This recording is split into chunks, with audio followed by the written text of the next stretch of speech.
Welcome back from break. I hope everything went well. We're starting a new chapter. This is solving quadratic equations, which deals with some square roots. So, what times what gives me 16? And certainly we know 1 and 16, 2 and 8, but also 4 times 4. So, the square root of 16 is 4. What times what would give me 100? 1 times 1 would give me 100, 2 times 50, 4 times 25, 5 times 20. Um, and then also 10 times 10. So the square root of 100 is 10. So there are perfect squares that are numbers that to know. So in order to get this number, this would have been 2 times 2. That's a perfect square. 3 times 3, 4 times 4, 5 times 5, etc. And this is all the way down to, um, 144 is 12 times 12, 11 times 11, 10 times 10, etc. So there's pairs of numbers there. So what about square root of 300? Well, let's go back and this is not a perfect square, but I bet you we could break this into a few things. We know that 100 would be a perfect square because that's 10 times 10, okay? So what times 100 would give me 300? Well, that would be 3 times 100. This is our perfect square. So what's the square root of 100? It's 10. So I have a 10 that comes out, and then I have a square root 3. So 10 square root 3 is the same number as square root 300.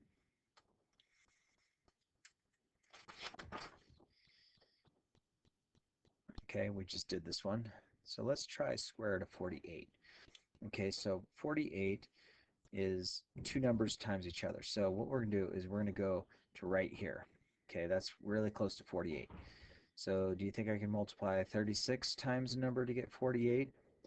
No, 36 times 2 is 72, so that's not going to work. What about 25? 25 times 2 gives me 50. That's not going to work. What about 16? So let's think about this. Is 48 the same thing as 16 times 3?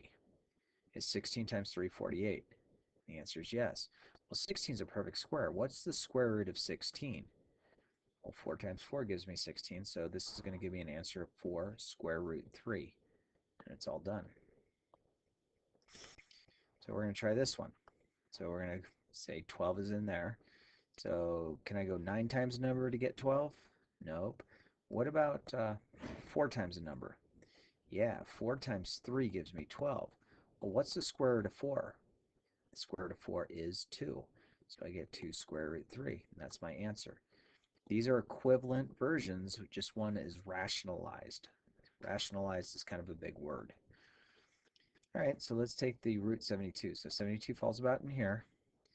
So I have 64. 64 times the number going to give me 72? No. 49 times 2, that's going to give me 98. What about 36? Yeah, 36 times 2 gives me 72. Well, what's the square root of 36? Yeah, it's 6, so I get 6 square root 2. That's our answer. Now, there's certainly other numbers that could have worked that were perfect squares. I know that 9 would work, and I know that 4 would work, but my biggest perfect square is 36, so that's why I start, moving up the list. Okay, so this is going to look a little bit different. So let's take care of what we can do between these numbers. I'm going to multiply 3 and 2, the two outside numbers. I'm going to multiply those together. That's going to give me 6. And then I'm going to multiply my two inside numbers underneath the square root, which is going to give me 24. So I'm going to focus on the 24. 24 is there. So do any of these numbers times another number give me 24? 16 won't, 9 won't, but 4 would. 4 times 6. So 4 times 6 gives me the square root of 24. Okay, what's the square root of 4? That's 2. Remember that original 6? We're going to multiply that, and then I'm going to get 6 here. So 6 times 2 is 12. So I get 12 square root 6 for an answer. Are you doing okay? All right, let's try this one. That's going to give me negative 12. Underneath the radical multiplies, and that gives me 36. Well, is 36 one of our perfect squares? Yes. What's the square root of 36? Yeah, 6, because 6 times 6 is 36. Okay, then I'm going to multiply, that comes out, because square root of 36 is 6, then 12 times 6, and it's negative, is going to give me negative 72 for an answer. You might remember the Pythagorean theorem when you were younger. So this has to be a right triangle. Right triangle means that it's a 90-degree angle. And so the leg and the leg are both going to be A and B, and the hypotenuse, what the 90-degree points to, is called the hypotenuse. That's the longest side. Okay, so the relationship of squaring each of the legs, as long as it's a right triangle, will be equal to the hypotenuse squared. So let's figure out this one. So I don't know A, so A squared plus, because this is a 90-degree angle, 8 squared is equal to 10 squared. Okay, let's do the math. Well, A squared I don't know yet, but 8 times 8 is 64, and 10 times 10 is 100. So let's start solving this for A. So I'm going to subtract 64 from both sides, and that's going to give me A squared is equal to 36. Now what I have to do to both sides is I have to take the square root of each side. What's the square root of 36? Well, let's put our squares: 2 times 2, 3 times 3, 4 times 4, 5 times 5, 6 times 6. Oh, that's a perfect square.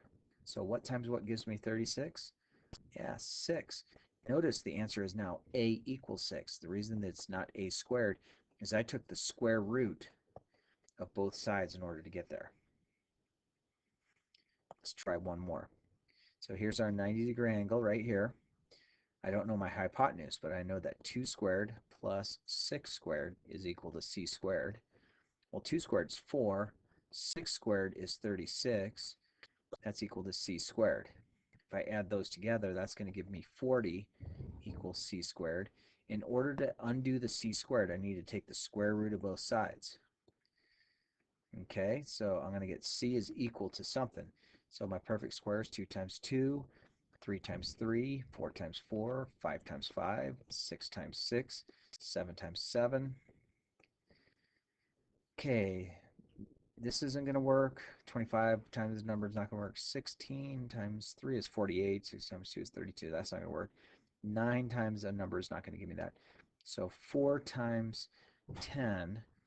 So this is going to give me square root of 4 times 10. That's the same thing as 40. Square root of 4 is 2. So the answer to this is 2 square root 10. Okay, so we would like you to work for next time on page 131 and 132. Go ahead and try, let's go ahead and do 1 through 24. See how you do.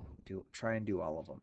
Remember, the odd answers are going to be in the folder prior, so you would have to look up SQE number 2 odd answers on Schoology. Okay, that's where they're going to be located. It's in a different folder. Look for the purple folder that will have that in there. Okay, have a nice day.